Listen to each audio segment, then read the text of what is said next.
지켜주십니다. 예, 우리 주님께서 우리 교회를 특별히 사랑하십니다. 예, 그래서 우리는 비록 작은 교회지만 크신 주님을 모시고 예배드리는 교회이기 때문에 우리 교회는 큰 교회인 것입니다. 아멘. 믿으십니까? 아멘. 그러면 우리 교회가 부흥하기를 원하십니까? 아멘. 예, 반드시 양적으로만 얘기하는 게 아니에요. 예, 영적으로도 부흥해야 합니다. 예, 예수 믿으라고 전도하는 것도 좋지만 더 중요한 것은 교회에 좋은 소문이 나야 합니다. 예, 요즘은 교회가 뭘 믿는다는 걸 안 믿는 자들도 다 알고 있습니다. 그런데 사람들이 교회를 신뢰하지 못한다라고 하면 선뜻 교회에 오지를 않는 것입니다. 교회에 좋은 소문이 있어야 합니다. 그 교회 갔더니 사랑이 많다더라. 그 교회는 말씀이 좋다더라. 네, 어떤 분은 그 교회 목사님 말씀이 별로야. 그래서 그 교회를 안 가는 분도 봤습니다. 그 교회만 가면 위로가 된다더라. 그 교회는 하나님의 역사가 많이 나타난다더라. 이런 소문이 나면 사람들이 우리 교회로 찾아오지 않을까요? 하긴 이렇게 우리 교회가 좋은 소문이 났습니다. 이미. 예, 어떤 것으로 좋은 소문이 났냐면 참 2007년에 개척을 했거든요. 2004년이요. 2004년에 했는데 여태까지 저 교회 잘 버티고 있더라. 좋은 소문 아닙니까? 예, 참 하나님이 함께 하시기 때문에 잘 견디고 있다 칭찬해주는 그런 분들이 있었습니다. 여러분, 교회 부흥은 우리가 하기 나름이죠. 물론 성령께서 역사하셔야만 합니다. 그런데 어떤 교회에 좋은 소문이 나기 시작하면 시기하는 사람도 있죠. 교회 부흥하기만 하면 다냐라고요. 예, 하나님을 믿는다는 사람들이 그러한 이야기를 하는 것을 보았습니다. 자, 교회가 좋은 소문이 나서 사람들이 모인다는 것과 그걸 시기하고 비판하는 사람들이 있다는 이 틀은 성경에서 아주 자주 나타납니다. 오늘 본문에 그것이 있다는 것을 주지하시기를 바랍니다. 주님이 가신 곳마다 많은 사람들이 따라다녔습니다. 주님이 전하시는 하나님의 말씀과 놀라운 표적이 있었기 때문입니다. 사람들을 위로하시고 사랑하시는 주님의 말씀을 더 듣고 싶어서 주님의 곁에는 항상 많은 이들이 모여 있었습니다. 그런데 주님을 시기하고 질투하는 서기관들과 유대인들도 그 장소에 있었죠. 이들도 하나님을 믿는 사람이건만 하나님이 주님을 통해서 하시는 일들을 비판하고 시기 질투했던 것입니다. 참으로 그렇죠.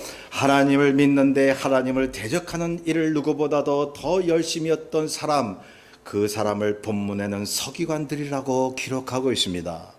이 서기관들이 누구라 그랬죠? 이 기록하는 사람이에요. 하나님의 말씀을 필사하고 그리고 사람들에게 하나님의 말씀을 읽어주고 그러는 사람들이었습니다. 누구보다 하나님의 말씀을 잘 알았던 사람들이요. 그런데 하나님이 보내신 그리스도를 핍박하고 있다는 것이죠. 자, 본문을 봅니다. 주님이 가버나움에 계실 때에 집에 계시다는 소문을 듣고 많은 사람들이 주님을 보러 옵니다. 문 앞까지 들어설 자리가 없었다고 말하고 있습니다. 주님의 말씀을 그토록 듣고 싶어서요. 말씀을 사모하면서 주님이 말씀이라도 하고 나면 어떤 기적이 일어나는 것을 그들은 보았고 알았던 것입니다. 주님이 그 집안에서 말씀을 전하는 동안 3절부터 보면 네 사람이 중풍병자를 들것에 메워가지고 주님께 찾아왔다고 말하고 있습니다. 뇌졸중 환자였습니다. 여러분, 그 당시에도 뇌졸중 환자가 많았던 것 같아요. 백부장의 하인도 중풍병자였습니다. 요한복음 5장에 보니까 38년 된 병자도 중풍병이었습니다. 거기에 기록된 혈기 마른 자도 중풍병자였습니다. 여기 본문에 이 사람은 사람들에게 실려왔다고 하니 아마도 손과 발을 전혀 못 쓰고 말도 제대로 못하는 심한 환자였을 것입니다. 사실 이 중풍병이 제일 어려운 것 같아요. 빨리 죽을 수도 없는 병이에요. 그래서 몸은 제대로 움직이지 못하고 침은 질질 흐르고 말도 제대로 못하는. 그런데 네 사람이 이 환자를 메워가지고 주님께로 왔죠. 이 네 사람은 환자의 친구들인지 가족들인지 본문에 정확하게 나오질 않습니다. 얼마나 이 중풍병자를 사랑하고 위했으면, 그리고 얼마나 믿음이 대단했으면 많은 사람들을 뚫고 환자를 데리고 낑낑거리며 주님께로 왔겠습니까? 이 중풍병자요, 거부할 수도 있잖아. 이렇게 막 몸을 조금이라도 움직이면서. 그런데 그 네 사람의 의지에서 주님께로 왔다는 것입니다. 성도 여러분, 주변을 보면 교회 생활은 물론 주님을 멀리하는 사람들이 있지 않습니까? 여러분이 생각하기에 그 사람들이 스스로 주님께 올 수 있다고 생각을 하시나요? 그들을 도울 사람들이 필요한 것입니다. 그들은 주님을 믿을 마음도 없고 그럴 힘도 없고 그럴 의지도 없습니다. 오히려 주님 복음 전하면 거부하고 돌아서는 사람들입니다. 도무지 죽었다 깨도 주님을 믿을 수 없는, 스스로 주님을 영접할 수 없는 사람들이 우리 주변에 있다는 사실입니다. 영적인 중풍병자인 것입니다. 우리들이 도와줘야죠. 오늘 본문에 나오는 중풍병자를 도운 이 네 사람처럼 그들을 업고라도 교회에 와야만 합니다. 이 네 사람이 이 중풍병자를 얼마나 위하고 사랑했으면 예수께 가가지고 이 사람을 좀 고쳐줘야 되겠단 말이죠. 얼마나 믿음이 대단했겠어요. 자, 우리가 영적인 중풍병자인 사람들에게 전도하려면 본문에 나오는 네 사람들처럼요, 그들에게 애정을 보여줘야 합니다. 도와야 합니다. 함께 해줘야 합니다. 기도해줘야 합니다. 친절을 베풀고 그들의 어려움을 함께 나눌 수 있어야 합니다. 요즘은요, 예수 믿으세요 그래가지고 잘 안 오잖아요. 옛날 같으면요, 이 예수 믿으세요 그러면 오는 분들이 많았거든요. 그 50년대 이전에, 그 또 60년대도 그랬어요. 근데 요즘은 그렇지 않죠. 너나 잘 믿어라 그러죠. 그러면 어떤 방법으로 그들을 주님께로 인도할 수 있겠습니까? 여기 본문의 네 사람처럼 사랑을 베풀고 함께 해줘야 합니다. 그 방법밖에 없어요. 자, 저와 여러분을 통해 예수 그리스도가 어떤 분인가를 그들에게 알게끔 할 때에 그들이 주님께로 오지 않을까요? 자, 보세요. 이 네 사람이 중풍병자를 데리고 주님께로 왔습니다. 그런데 너무 사람이 많았습니다. 들어갈 수가 없었습니다. 주님 곁으로 갈 수가 없었습니다. 그런데 그것 때문에 그들이 주님께로 가는 걸 포기했나요? 포기하지 않았죠. 우리 이미 이 본문을 다 같이 읽어봤죠. 주님이 계신 그 지붕 위로 올라갔습니다. 여러분, 당시 이스라엘 전통적인 집은 지붕이 평평했어요. 그래서 외벽을 타고 이 외벽에 이 계단이 있었거든요. 그래서 그 외벽에 있는 계단을 타고 올라가면 지붕 위에 쉽게 올라갈 수가 있어요. 그리고 보세요. 그 지붕 위로 올라가서 이 환자를 지붕을 뚫고 이제 매단체로 내려 보내는데, 야, 이거 한번 상상해 보세요. 참으로 얼마나 기가 막히고 절실한 광경인가요. 지붕을 어떻게 뚫었겠습니까? 당시 이스라엘 집들은요, 대부분 지붕이 이 삼나무 같은 그런 나무의 가지로 얽어맸어요. 지금과 같은 이런 지붕이 아니었다 이 말입니다. 그래서 지붕 뚫기가 그렇게 어려웠던 것이 아니었죠. 그래도 그렇죠. 그 굵은 나뭇가지로 막 얼기설기 이렇게 묶어가지고 지붕을 만들었는데, 여러분 꽉 묶은 가지라도 뚫기가 그렇게 쉽지만은 않았을 겁니다. 네 사람이 힘써서 외벽에 있는 계단을 타고 올라가 지붕의 가지들을 잘라내고, 그리고 그 환자를 이제 내려 보내는데, 여러분 가지를 자르는데 소리가 났겠죠. 그래도 쉽지가 않았을 겁니다. 시끄러웠을 것입니다. 먼지도 떨어졌을 것입니다. 집안에 있는 사람들이 얼마나 황당했겠습니까? 갑자기 예수님 말씀을 열심히 듣고 있는데 위에서 막 부스럭부스럭 소리가 나고 말이죠. 어떻게 그런 생각을 할 수 있었을까요? 아니, 보통 사람 같으면 그냥 멀찌감치 있어서 주님 말씀만 듣고 있든지 들어가지 못하면 포기하고 돌아가든지 했을 것인데, 이 사람들은 지붕 위에 올라가 지붕을 뚫었던 것입니다. 얼마나 주님께나 안에 있는 사람들에게 무례한 행동이었습니까? 그런데 보세요. 주님이 그것을 믿음으로 보셨다는 사실입니다. 환자 한 사람을 위해 그렇게 애쓰는 그들을 나무라지 않으시고 믿음으로 보셨던 것입니다. 주님을 향한 열정으로 보셨습니다. 그 네 사람이 환자를 향한 사랑으로 보셨습니다. 성도 여러분, 가끔 이런 적 있나요? 우리가 교회 생활 하다 보면 그런 분들 계시죠? 주님의 일을 한다고 좀 설쳐되시는 분, 앞장서서 뭔가 이렇게 해보려고 하는 분들, 남들은 이렇게 저렇게 해야 순서대로 해야 좋을 것 같은데, 이 사람은 사람들이 보기에 설쳐된단 말이죠. 그래서 그 사람에 대해 안 좋게 보신 적이 있나요? 그런데요, 만약 주님이 그 사람을 설쳐되는 것을 보시고 믿음으로 인정하시고 칭찬하신다면요, 오히려 잠잠한 것이 주님께 칭찬받는 것이 아닐까요? 오로지 환자를 살리기 위해서 자신들의 마음과 몸을 쏟아 지붕을 뚫는 네 사람과 이 사람들을 의지한 채 지붕에서 내려오는 중풍병자를 보신 주님, 집안에서 열심히 주님의 말씀을 듣는 그 사람에 대한 것보다는 지붕을 뚫고 내려오는 그 네 사람과 중풍병자에게 주님의 시선이 가기 시작합니다. 5절에 보세요. 그들의 믿음을 보시고 중풍병자에게 이르시되 작은 자야 내 죄사함을 받았느니라. 주님 만나려는 열정, 그것을 믿음으로 보시고 그 말씀을 하신 것입니다.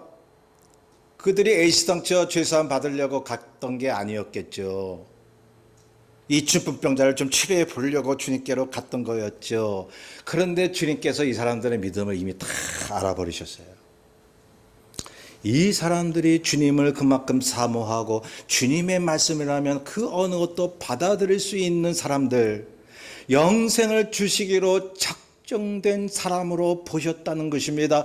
그래서 이 말씀부터 하실 수 있으셨던 것입니다. 작은 자야 내 죄 사함을 받았느니라. 여러분, 여기서 작은 자라는 말은 소자라는 뜻으로요, 사람들에게는 하찮게 보이지만 주님의 눈에는 아주 소중한 사람들이라는 뜻인 것입니다. 저와 여러분은 주님께 소중한 사람임을 믿으시기 바랍니다. 예, 아멘. 소리 크게 하시네요, 이번엔. 성도 여러분, 믿음이란 뭘까요? 본문에서 이들의 어떤 행동을 보고 주님이 그 믿음으로 인정하셨을까요? 지붕이라도 뚫는 열정을 보신 것입니다. 강한 열정과 믿음 없이 그런 행동이 나오지를 않죠.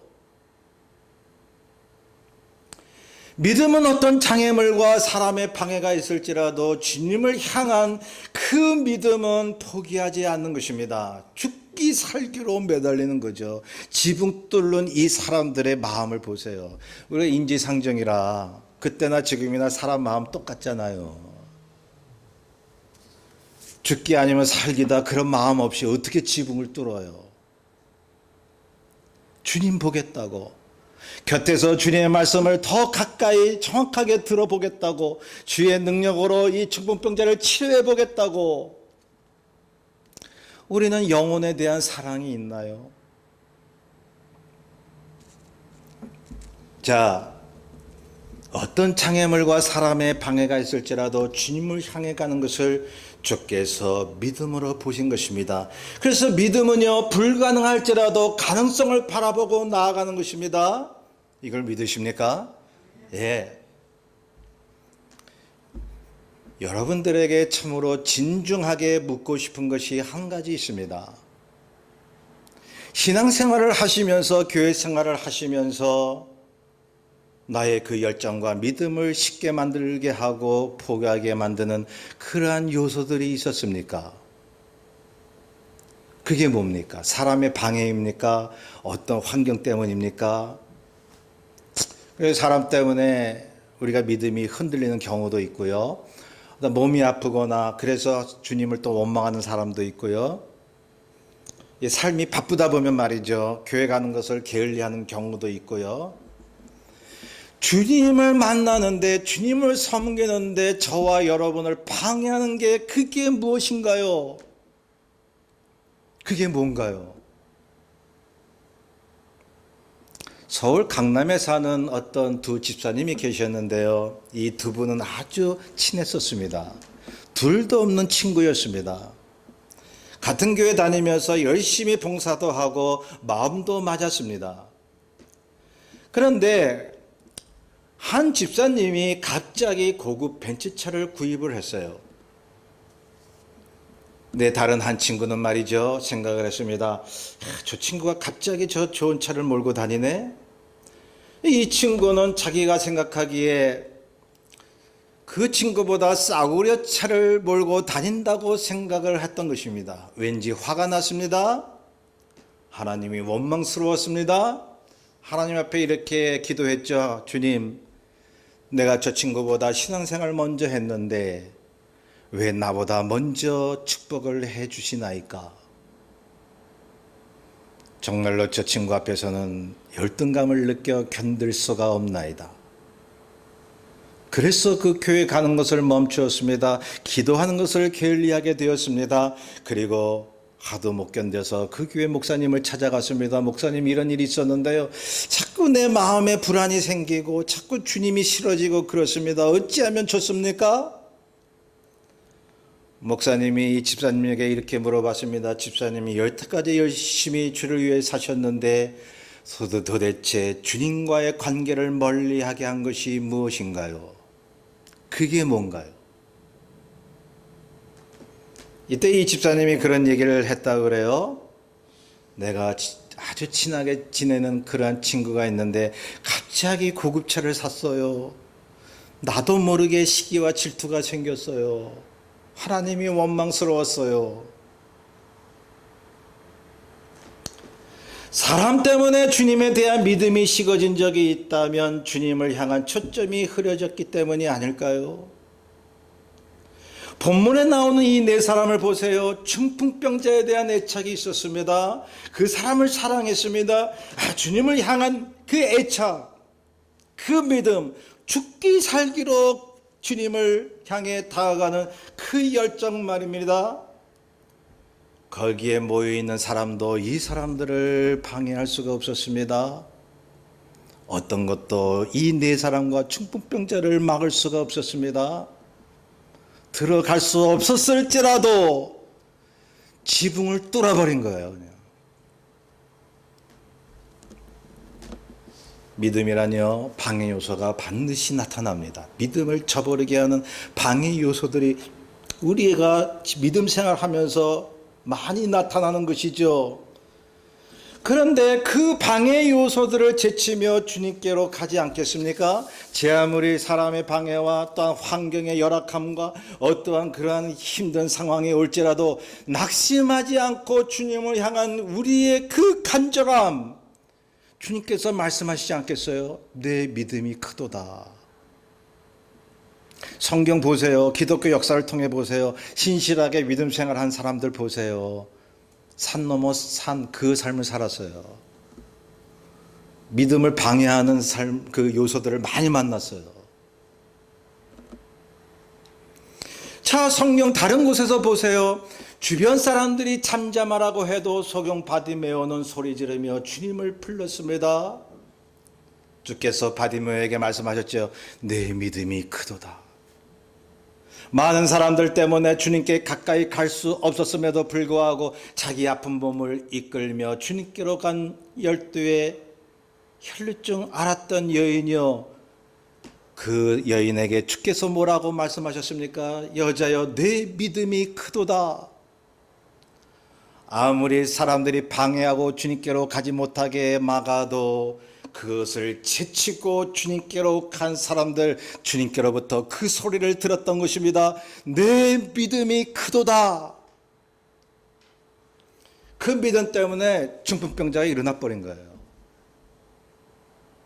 열정 없이 주님을 위해 어떻게 살 수 있다는 말입니까? 5절을 다시 봅니다. 주님이 이 중풍병자에게 이렇게 말씀합니다. 작은 자야, 내 죄사함을 받았느니라. 그랬더니 아까 말씀드렸죠. 그런 틀이 항상 따라다닌다고.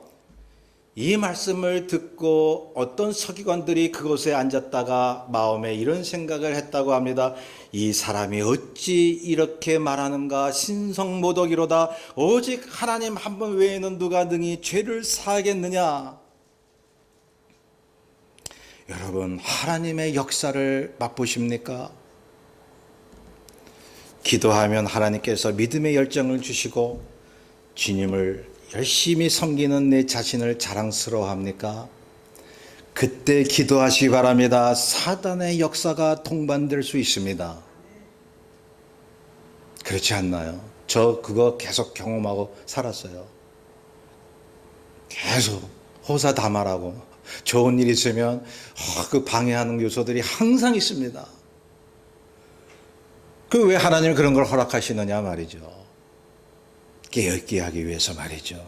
여기 서기관들이 주님의 그 말씀을 듣고 방해하려고 이 마음을 품었다고 말하고 있습니다. 주님께서 서기관들이 이런 생각을 하는 것을 아시고 이렇게 말씀합니다. 중풍병자에게 내 죄사함을 받았느니라 하는 말과 일어나 내 상을 가지고 걸어가라 하는 말 중에서 어느 것이 쉽겠느냐고요. 여러분, 주님께서 이 말씀을 하실 때 한참 생각할 수 있겠죠. 그러면 어떤 게 더 쉽지? 주님께 어떤 게 더 쉬운가? 그런 생각을 할 수 있어요. 그죠? 주님께서 이렇게 질문하셨기 때문에. 저도 처음에 이 기절을 봤을 때 그 생각을 했어요. 어떤 게 주님께 쉬웠는가? 그런데 다르게 생각했습니다. 과연 주님이 죄사함을 받았다는 말씀과 내 상을 들고 일어나 걸어가라는 이 말씀 중에 어느 것이 쉬워서 말씀을 하셨는가? 너희들 생각하기에 두 말 중에 어떤 게 쉽다? 너 알아맞혀봐. 그 의미에서 주님께서 이 질문을 하셨을까요? 여러분, 주님의 말씀, 하나님의 말씀은요, 문자 그대로 보면 안 되는 그런 때가 있어요. 그런 기절이 있어요. 주님의 말씀을 인격적으로 어떤 뉘앙스로 그걸 받아들여야 되는가? 그분의 사랑과 애절한 마음을 볼 줄 알아야 돼요. 자, 죄사함은 오직 하나님만이 할 수 있기 때문에 주님이 이 말씀을 하셨다는 것은 서기관들이 보기에 신성모독이고 사람에게 죽임을 당하실 일이었습니다. 쉽지가 않은 거죠. 또한 중풍병자에게 내 상을 가지고 걸어가라는 이 말씀도 실제로 그러한 표적을 보이셔야 하셨고 쉽지가 않았습니다. 이것도 하나님만이 하실 수 있는 일인 것입니다. 그래서 말이죠. 죄사함을 받았다는 말씀과 내 상을 가지고 걸어가라는 이 말씀 모두가 주님께는 쉽지가 않으셨던 겁니다. 왜냐하면 주님이 그 말씀들을 이루시기 위해서 십자가를 지셨기 때문에, 우리를 대신하여 죽으셔야만 했기 때문에. 여러분, 주님이 십자가에서 안 돌아가셨다면 우리의 죄를 사하실 수가 있을까요? 주님께서 채찍에 안 맞으셨으면, 십자가에 안 돌아가셨으면 그분의 공로로 우리의 병이 낫고 우리의 영성이 회복될 수 있었을까요? 주님의 십자가의 죽으심과 부활이 없었다면 두 가지의 말씀 모두가 하실 수 없는 말씀이셨던 겁니다. 주님이 십자가 지는 것이 쉬우셨을까요? 땀이 핏방울이 되도록 그렇게 기도하셨는데요. 주님도 인간이셨어요. 그대로 고통과 아픔을 느끼셨단 말이죠. 고통스러우셨습니다. 인간으로서의 죽으심과 하나님으로서의 죽으심은 주님께는 가장 수치요 힘든 것이었기 때문입니다. 그 어느 것도 쉽지 않음에도 불구하고 주님이 중풍병자에게 말씀합니다. 내 죄사함을 받았느니라. 이것은 주님이 우리의 죄를 사할 권세가 있음을 말씀하신 거라고 주께서 말씀하고 있습니다. 저와 여러분에게도 먼저 그 말씀을 하시는 거예요. 회개하고 주님께 오는 자에게 먼저 하시는 말씀이 죄사함을 받았느니라. 왜냐하면 죄사함을 받고 하나님 관계가 이루어지지 않으면 여러분 하나님의 자녀가 될 수 없잖아요.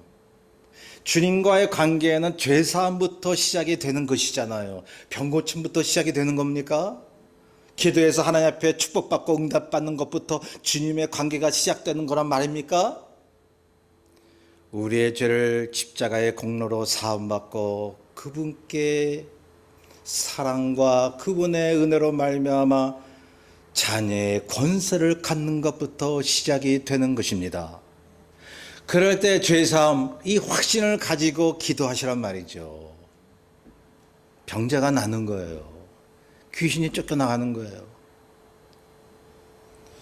죄를 먼저 청산하지 않으면 주님과의 관계가 이루어질 수 없기 때문에 주님께 무엇을 응답받기 전에 주님과의 관계, 즉 죄를 먼저 씻어서 주님의 자녀가 되는 것부터 출발해야 된다는 것을 보여주고 계십니다.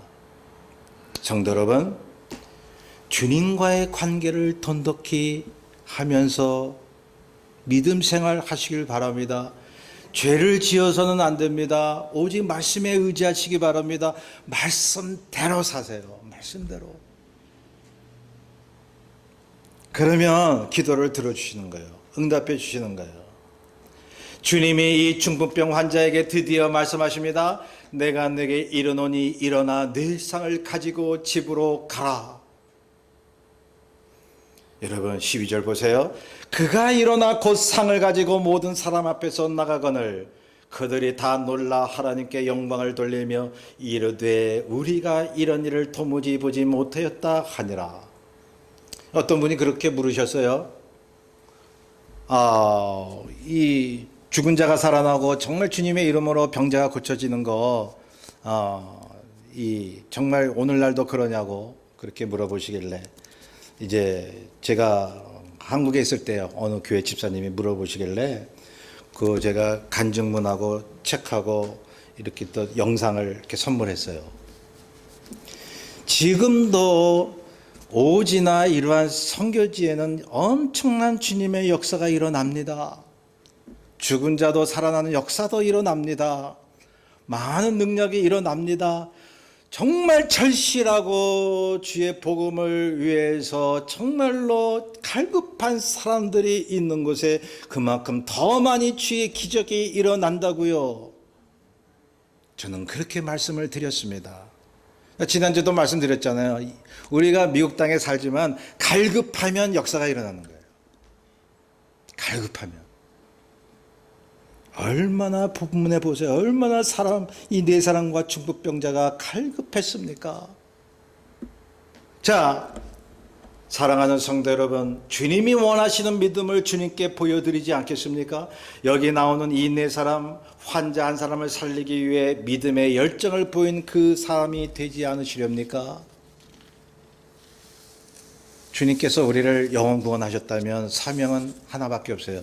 믿지 아니하는 자들 영혼을 구원해라. 자, 우리 죄를 사해 주시는 주님이 말씀합니다. 일어나 네 상을 가지고 가라고요. 이 말씀은 저와 여러분과 우리가 인도한 모든 자들을 모든 속박에서 자유케 하신다는 약속이 아니고 무엇입니까? 우리에게 속박이 있다면 불안과 걱정과 근심과 여러 가지 옥죄에 있는 그러한 굴레가 우리에게 있다면 죄 사함을 먼저 받으시길 바랍니다. 예수를 처음 믿고 주님 영접하는 그 죄 사함이 있고요. 그 다음에 이미 영접해서 하나님의 자녀가 되었는데 계속 이제 그 짓는 죄가 있잖아요. 그런 회개가 있는 거예요. 일상적인 죄. 그것을 날마다 씻어야 됩니다. 주께서 말씀합니다. 네 온몸은 씻어졌는데 씻을 것은 발밖에 없다고요. 근본적인 죄는 우리에게 이제 다 날아갔습니다. 하나님이 다 사해 주셨습니다. 그런데 이 땅에 사는 동안에 짓는 죄를 날마다 회개하고 용서를 구해야 합니다. 그럴 때 주께서 비로소 말씀합니다. 일어나 내 상을 가지고 가라고요. 모든 질고를 제거해 주시는 겁니다. 육신과 마음의 질병과 삶의 모든 고통을 없애 주시는 것입니다. 자유케 하는 것이죠. 이번 주간이 주님의 그런 치유를 맛보시는 저와 여러분 되시기를 주 이름으로 축원합니다. 우리 뜻을 잘 생각하면서 521장을 찬송합니다. 521장